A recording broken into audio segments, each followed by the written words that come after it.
അമിത്ഷാൻ്റെ ഓഫീസിൽ നിന്ന് സുരേഷ് ഗോപിക്ക് കിട്ടിയ നിർദ്ദേശം കൗണ്ടിങ്ങിൻ്റെ അത് തൃശ്ശൂരിൽ പോകണ്ട, ജയിച്ച് MP ആയതിനു ശേഷം തൊട്ടടുത്ത ദിവസം തൃശ്ശൂരിൽ ചെന്നാൽ മതി എന്നാണ്. അങ്ങനെയാണ് അദ്ദേഹത്തിൻ്റെ വരവ് നിങ്ങളൊക്കെ റിപ്പോർട്ട് ചെയ്താണല്ലോ. കൗണ്ടിങ് ബൂത്തിലെ വിഷയം നേരത്തെ തന്നെ ഇലക്ഷന് മുമ്പ് തന്നെ UDF ഇലക്ഷൻ കമ്മീഷന് പരാതി കൊടുത്താണ്.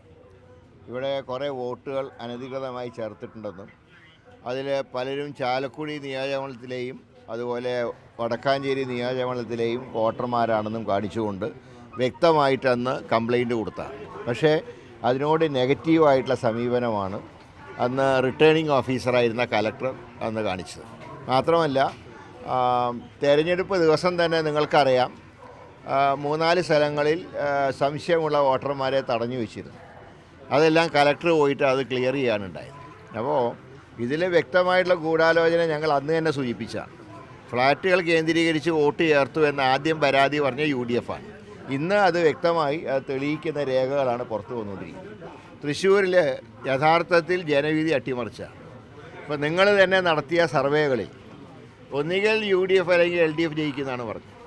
ഒരിടത്തും BJP സ്ഥാനാർത്ഥിയുടെ വിജയം പ്രവചിച്ചിരുന്നില്ല. മാത്രമല്ല തെരഞ്ഞെടുപ്പ് റിസൾട്ട് വരുന്നതിൻ്റെ തലേ ദിവസം ഒരു സിനിമാ നിർമ്മാതാവ്, ഞാൻ പേര് പറയുന്നത് ശരിയല്ലാത്തതുകൊണ്ട് പറയുന്നില്ല, അദ്ദേഹം പറഞ്ഞത് അമിത്ഷാൻ്റെ ഓഫീസിൽ നിന്ന് സുരേഷ് ഗോപിക്ക് കിട്ടിയ നിർദ്ദേശം കൗണ്ടിങ്ങിൻ്റെ അത് തൃശ്ശൂരിൽ പോകണ്ട, ജയിച്ച് MP ആയതിനു ശേഷം തൊട്ടടുത്ത ദിവസം തൃശ്ശൂരിൽ ചെന്നാൽ മതി എന്നാണ്. അങ്ങനെയാണ് അദ്ദേഹത്തിൻ്റെ വരവ് നിങ്ങളൊക്കെ റിപ്പോർട്ട് ചെയ്താണല്ലോ. കൗണ്ടിങ് ദിവസം സ്ഥാനാർത്ഥി ഇവിടെ ഉണ്ടായിരുന്നില്ല. UDF സ്ഥാനാർത്ഥി LDF സ്ഥാനാർത്ഥിയും തൃശ്ശൂരുണ്ടായിരുന്നു. പക്ഷേ വിജയിച്ച സ്ഥാനാർത്ഥി അന്ന് ഇവിടെ ഇല്ല. അപ്പോൾ അത് ജൂൺ 3 രാത്രിയാണ് എന്നോട് ആ വ്യക്തി പറയുന്നത്.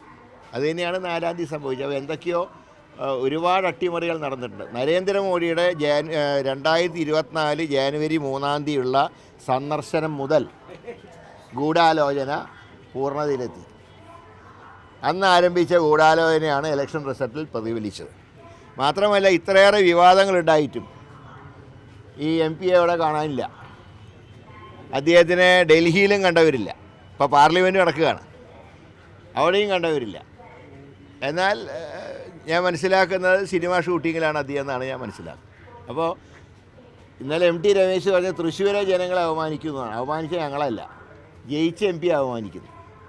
ഇതുകൊണ്ട് ഇത് വ്യക്തമായിട്ടുള്ള ഒരു അന്വേഷണം നടത്തിയാൽ സത്യം പുറത്തു വരുന്നതാണ് പ്രതീക്ഷ. കോൺഗ്രസിൻ്റെ ദേശീയ നേതൃത്വമായിട്ട് ഞങ്ങൾ ബന്ധപ്പെട്ടിട്ടുണ്ട്. അവരുടെ ഉപദേശമനുസരിച്ച് കാര്യങ്ങൾ നീക്കും.